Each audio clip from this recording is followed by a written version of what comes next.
Have you just got an Islington PCN?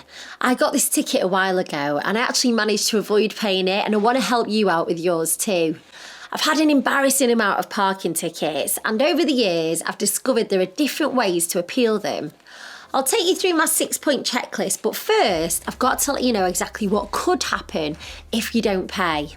PCNs, like the one that you've got from Islington Council, are not the same as private parking tickets. They're actual fines, unlike parking tickets from private companies, which are more like invoices. So the last thing you should do is just ignore a PCN from Islington Council.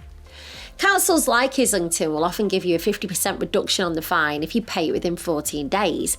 So if you're not planning on appealing, then paying sooner is going to be cheaper. But you can appeal, and if you've got a convincing case, then you might be able to avoid paying entirely. After having my fair share of tickets over the years, I've decided to arm myself with a stack of information, and I now know how to fight back. Which brings me to the 6-point checklist. Have you heard of a grace period? You've still got 10 minutes after your ticket expires to get back to your car before Islington Council can issue you a ticket.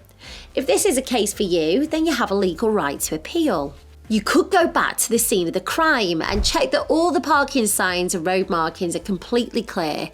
Don't be afraid to be a bit of a stickler and take photos of everything that could just even be slightly unclear, because it may help your appeal, or if it comes to it, your defence in court. Remember, it's Islington Council's job to have clear signs about parking and CCTV, and if anything isn't clear, then it's their fault and not yours.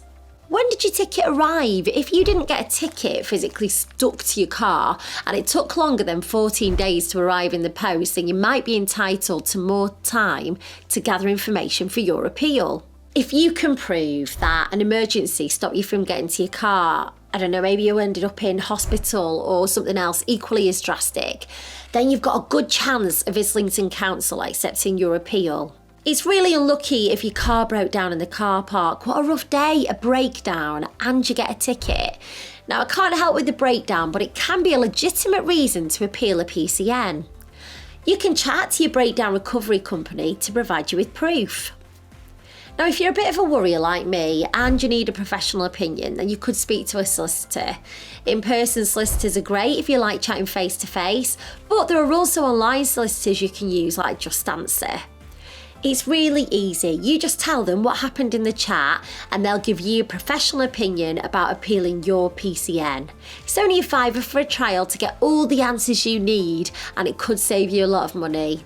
There's a link in the description if you want to check it out and support my channel.